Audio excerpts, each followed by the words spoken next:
Në këtë ryes, sot do të diskutojmë për një nga shtyllat më të rëndësishme të integritetit në prokurimin publik. Do të diskutojmë për organin shqyrtues të prokurimit, funksionimi i së cilit nuk është vetëm teknik, por është një mekanizëm i cili garanton barazi, konkurrencë dhe ligjshmëri në çdo tender publik. Kur ky mekanizëm nuk funksionon, atëherë nuk përfiton shteti, nuk përfitojnë operatorët ekonomik, nuk ruhet parja publike dhe gjithsesi nuk përfitojnë qytetarët. Qëllimi i raportit të cilin do ta prezantojmë sot nuk është që të jap një listë statistikash apo të flet në aspektin statistikor se ku ka qenë dhe ku është sot OSHP-ja, e sidomos në një vit si kur ky që kemi pasur në vazhdimsi probleme në akses të informatave për shkak të ndryshimeve dhe intervenimeve të shpeshta në faqet shtetërore apo në domenin shtetëror, por ky raport synon që të paraqes problemet endemike me të cilat ballafaqohet OSHP-ja tash e sa vite, mos adresimi i së cilave nuk mundëson në asnjë formë që OSHP-ja të performojë më mirë se që është duke performuar, ose të përmirësoj statistikat për cilat kemi raportuar në vazhdimsi. Prandaj, kjo tryezë konsideroj që është një mundësi për reflektim dhe dialog të sinqert. IMPO e ka përgatitur këtë raport me synim që ta njoftoj edhe aspekt, do të thënë edhe politikanët apo le të themi zyrtarët publik të këtij shteti, të cilët sot nuk e kanë parë të udhës apo nuk e kanë parë të arsyeshme të na bashkohen në këtë tryezë të diskutimit. Më lejoni t'ju them se ashtu sikurse e shihni edhe në agjendë të parapar kanë qenë si panelist në këtë tryezë të na bashkohen edhe ish deputetët antar të komisionit parlamentar në të cilin ka raportuar apo e kanë mbikëqyrur organin shqyrtues të prokurimit nga të gjitha partitë politike, por që asnjëri nuk, siç e thash, nuk e ka gjetur kohën dhe nuk i ka dhënë rëndësi kësaj tryeze. Kozgjatja apo performanca e OSHP-s në trajtimin e ankesave është vetëm simptom, nga se performanca e drejt për drejt, pra puna e OSHP-s varet nga disa faktorë të tjerë, të cilët ne i kemi identifikuar dhe i kemi paraqitur në këtë raport. Në aspektin numerik, deri me 11 dhjetor, pra të këtij viti, pra deri dje, pranë këtij institucioni janë deponuar gjithsej 1164 ankesa. Pra shikuar pra ndër vite, numri i ankesave të cilat po deponohen pranë këtij institucioni po shkon pra vetëm duke u rritur. Po ne sa i përket krahasimit të ankesave ndër vite, ne i kemi analizuar në raport me inicimet e aktiviteteve që janë bërë nga të gjitha institucionet për të parë se a ka rritje të numrit të ankesave apo ka zvogëlim të numrit të ankesave. Në vitin 2024, 10.9% e të gjitha aktiviteteve që janë inicu gjatë komplet vitit 2024, për to ka pas ankesë në OSHP, ndërsa në vitin 2025 ka një rritje 13.7% në aktiviteteve të inicuara nga të gjitha autoritetet kontraktuese kanë përfunduar me ankemim pra pranë këtij pranë organit shqyrtues të prokurimit. Që do të thotë se ne në 7 aktivitetet të prokurimit të iniciuara gjatë vitit 2025 kanë përfunduar me ankemim në organin shqyrtues të prokurimit. Një tjetër problem pse tash në bazë të analizës tonë nuk është pra tarifa si element i parandalues, nga se problemi kryesor prapë rezulton që për operatorët ekonomik janë cilësia adopt e dosjeve të tenderit, problemet me specifikacione të ndryshme, edhe problemet sa i përket vlerësimit dhe ekzaminimit të ofertave. Një tjetër problematik që vazhdimisht e kemi shfaqur dhe vazhdimisht kur kemi pas takime edhe komunikime me zyrtarët e prokurimit, rezulton që t'jetë kapacitetet e pamjaftueshme sa i përket ekspertëve shqyrtues. Aktualisht OSHP-ja ka vetëm 6 ekspert të brendshëm dhe 10 ekspert tjerë të jashtëm. Ne në bazë të analizës që e kemi bën, duke pas parasysh numrin e ankesave që janë deponuar në OSHP, pra rezulton që një ekspert, pra gjithsej 1219 lëndë, atëherë nëse në bazë të rregullores pra një ekspert për me zgjidhur një ankesë i duhen përafërsisht 10 ditë, duke pas parasysh numrin e madh lëndëve, ne me 16 ekspert e shohim pothuajse të pamundur me pas një efikasitet të lartë për organit shërtues të prokurimit, sepse numri i ankesave është i madh, ndërsa numri i ekspertëve shërtues si të brendshëm ashtu edhe të jashtëm është i vogël. Tash nga fakti që 10 ekspert janë të jashtëm dhe 6 ekspert të OSHP-s që zgjidhin ankesa janë të brendshëm, pra rezulton që OSHP-ja më shumë ka varësi nga ekspertet e jashtëm që drejt për drejt ne mund të themi që OSHP-ja në një farë forme ka mungesë kontrolli edhe është një cilësie pabarabartë. Pra, ekspertët e jashtëm nuk janë pjesë e zinxhirit të brendshëm të llogaridhënies brenda OSHP-s dhe rrjedhimisht nuk i nënshtrohen të njëjtave mekanizma monitorimi sikurse ekspertët e brendshëm.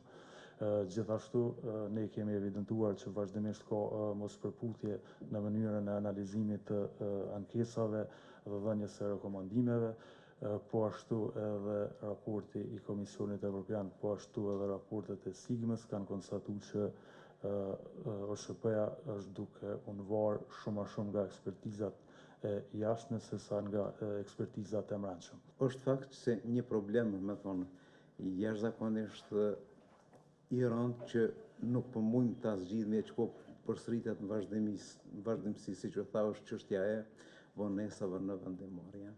Ky është problemi kryesor i OSHP-s. Dhe besoni që edhe ne kemi përshtypjen që kjo mos vendimmarrje në afate ligjore që janë përcaktuar me ligj 34 ditor plus 20 ditë për raste të veçanta, ndikon pak a shumë në integritetin e prokurimit të procesit si tërësi, që nga inicimi nga AK-ja. Mund të lindjen dyshime, dhe të operatorët ekonomik dyshime, dhe të autoritet kontraktuese, mirë për dhe të shoqëria civile, kur një aktivitet nuk kryet në afate ligjore. Kjo është problem që puna përsëritet në vazhdimsi, përkundrazi që kemë bë përpjekje që këtë zvarritje ta amortizojmë, mirë po besoni që jena në ta kufit maksimali, dhe më thonë, s'mund bëjmë ma shumë. E përmendje dhe Albolin dhe Arbri që është problemit të çështja e numrit të vogël të anëtarëve të bordit. 5 janë me ligj, 4 janë në vazhdimsi që punojnë, kur u bë ky ligj i prokurimit publik, 450 ankesa i ka pasur OSHP-ja. 450 ankesa. Sot i ka 1290. Para mendoni sa u rrit numri ankesave, nuk ka ndryshuar kur gjëna në përbërjen e anëtarëve të bordit. Edhe zgjidhja është vetëm rritja e numrit të bordit. Unë si OSHP-s, zgjidhjen e këtij problemi vetëm me rritjen e numrit të anëtarëve të bordit. Kjo do të thonë kish më qenë çelësi i parë. Kjo kërkon edhe çështja e Arbri, kërkon edhe ndryshime ligjore. Arbri përmendi shumë statistika, unë nuk do t'i përmendi, mirë po statistikat pak a shumë e tregojnë edhe punën tonë, reflektimin na që shkemi punu.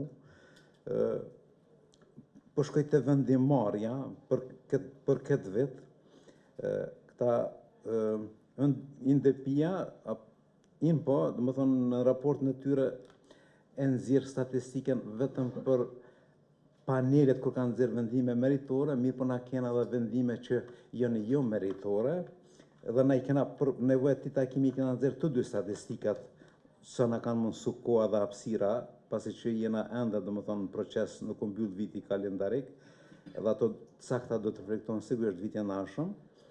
Këtë vit, dhe më thonë, deri me parin 10/2025, afati për nxjerrjen e vendimeve është 49 ditë. Është fjala për të gjitha ankesat. Hudhja e ankesës, tërheqja e ankesës, pajtimi me raportin e ekspertit shërtues dhe vendimi meritor. 49 ditë. Vitin e kaluar e kena pas 56 ditë.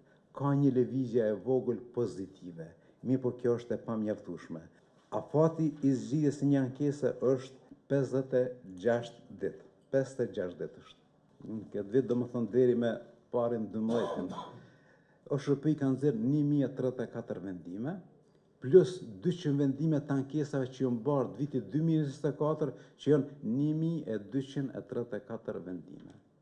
Do më thonë që i kanë nxjerrën 30 plusone vendime lidhur me ankesat. Do më thonë që janë kogjo vendime shumë. Unë e kom nxjerrë mesataren për antarët bordit i bja përsisht 2 vendime, duhet me nxjerrë secili antar i bordit. 2 vendime. Në ditë. Në ditë, po, 2. Pastaj i kena dhe kompetencën që ka SHP-ja diskvalifikimet. Edhe numri kërkesave nga autoritet për diskvalifikime përshoj që këtë vit u rrit, është pak më i madh në raport me vitin e kaluar. Këtë vit SHP-ja i ka deri me qëtë prerjen që e bona, i ka pas 40 kërkesa për diskvalifikim. Dhe SHP-ja në 15 raste i ka diskvalifikuar operatorët nga pjesëmarrja në procesin e prokurimit publik për shkak të mashtrimeve apo falsifikimeve. Arbri e përmendi çështjen e tarifës, unë tash po flasi nga praktika problemet që na ka shkaktuar neve, edhe pse ne na kon fillimisht nuk e kena mbështet këtë rritje të tarifës. Numri i ankesave është i njëjtë, mirë po çfarë paraqiten probleme tena. Tash ndodh që aktiviteti zhvillohet në lote 1, 2, 3 dhe operatori pagun 30.000 euro. Edhe ndodh që do të më refuzu. Para mendon e 30.000 euro një operator ekonomik në Kosovë që është aktiviteti deri 1 milion euro, 1 milion euro jo më shumë, i konfiskon 30.000. Kogjo pare e madhe, kogjo madhe.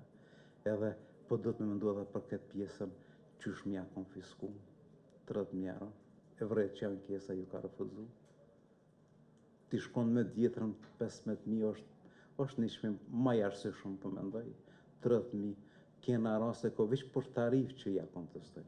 Kemi pa din gjykata. Veç për tarif, jo për refuzimin apo refuzimin e ankesës, po veç për tarifin që ja ka kontestu, ka lënë gjykatë. Edhe tash do të mendu, a mundet më arsyetu kjo, do të thonë që më hap procese gjyqësore për tarif. Kena pas 1-2 raste më sa kujtohet që gjykata ja ka njoft drejtën m'ia kthy tarifën.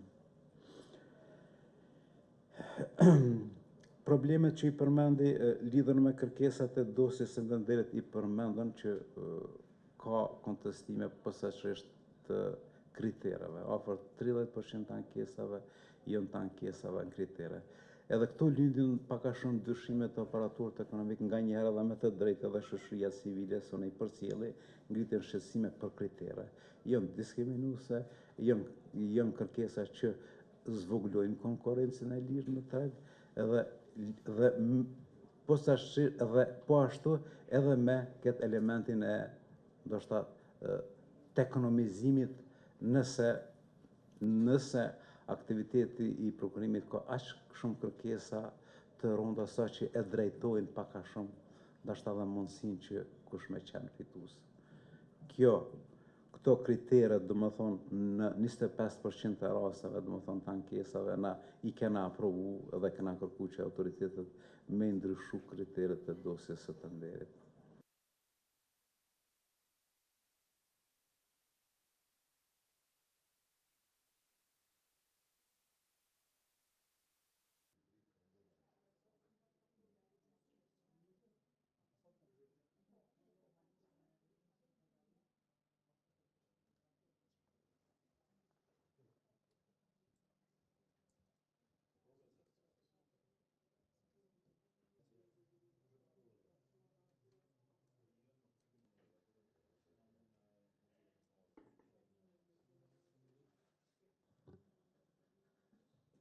Përshëndetje për të gjithë të praneshmet.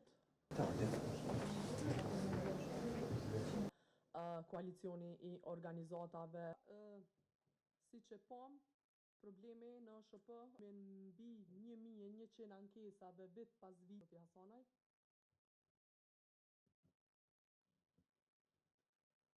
Është arsye që sot jem këtë temë në objekteve, do të thonë rojet e objekteve të administratës, edhe operatorët janë shumë të kompletuar.